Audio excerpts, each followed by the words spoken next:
Once again, it's the time when Americans, and the rest of the world, talk about the debt ceiling and pretend to be concerned about what would happen if the US defaults. Take it how you will, but a default will not happen, and for good reasons. It's just fear, uncertainty and doubt. Or what people call, fear porn. Here are 5 reasons why the US will not default. Number 1. The Federal Reserve Dollar is the world's reserve currency and petrodollar. What this means is when countries settle trade among each other, they use the Federal Reserve Dollar. When countries buy oil, they must buy the Federal Reserve Dollar first, before buying the oil.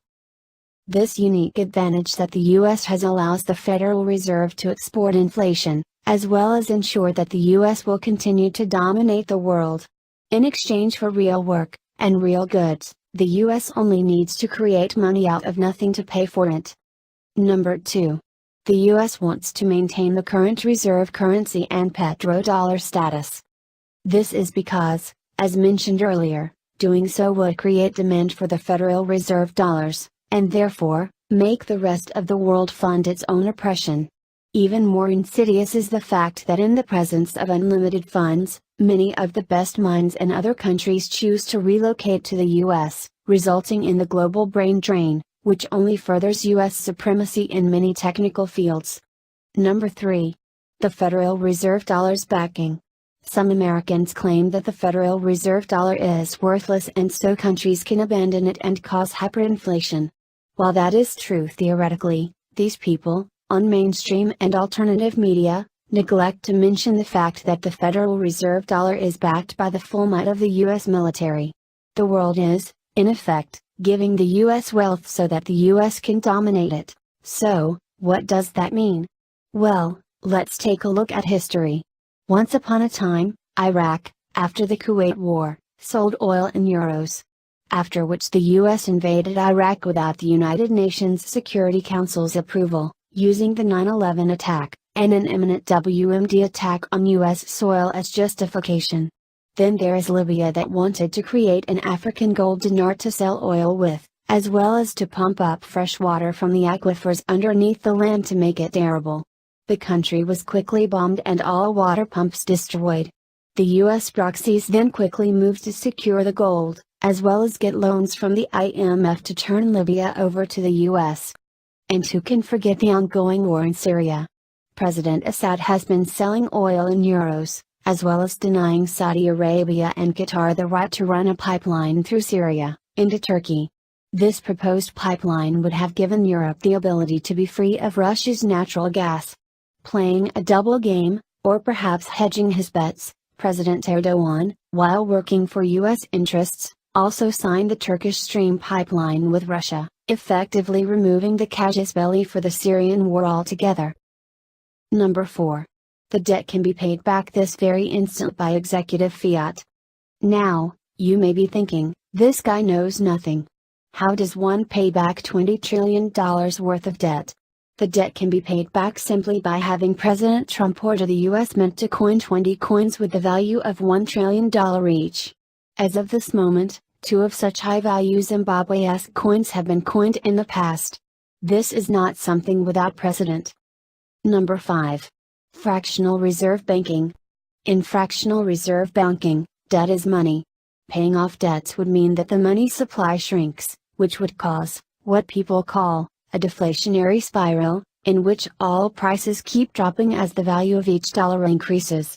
While it sounds like a great thing for prices to drop, it is actually not such a good thing.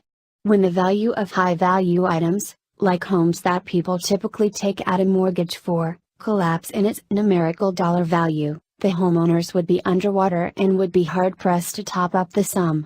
As businesses make less money due to the deflationary spiral, even though the value of each dollar increases, they would cut the salary of the workers. To make things worse, the amount of debt the people owe to the banks is still subject to compound interest. Lastly, since the dollar is worth more, companies would have even more incentive to offshore their production operations to make use of the very cheap labor elsewhere in the world.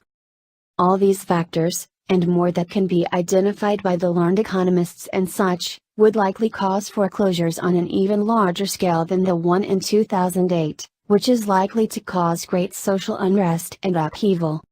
To avoid such great social unrest, countries have traditionally either killed off a lot of the dissidents, or sent them in to die in wars. Since the American people are still armed and the owners still prefer to afford them the illusion of freedom, killing Americans in such a large scale is not going to happen. This would mean another world war, as China and Russia have been chipping away at the dominance of the Federal Reserve dollar one country at a time. These two countries resist U.S. hegemony and world domination.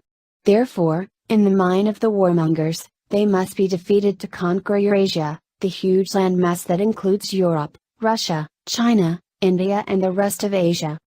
So relax, because nothing will happen. The debt ceiling will be raised, just as it has always been, and Americans will share in the fruits of the imperialist policies, whether they know it or not. Actually, if the US is just going to raise the debt limit every time it reaches it, why not just get rid of it? As far as I can tell, it's like postponing every deadline when it reaches. Why even bother to have a ceiling, or a deadline, if you are just going to change it when you reach it? So that's 5 points why you should relax and the US will not default on its debt, which is owed, mostly to the Federal Reserve itself anyway. Let me hear what you have to say in the comments. And do subscribe, share and like the video. Lastly, it is known that social media platforms are using their apps to spy on you, as well as censoring, shadow banning users that post political views contrary to that of the company's owners, as well as giving the NSA direct access to their IT systems. So, do give the feature-rich privacy-oriented free app, Node, a go, and recommend it to your friends.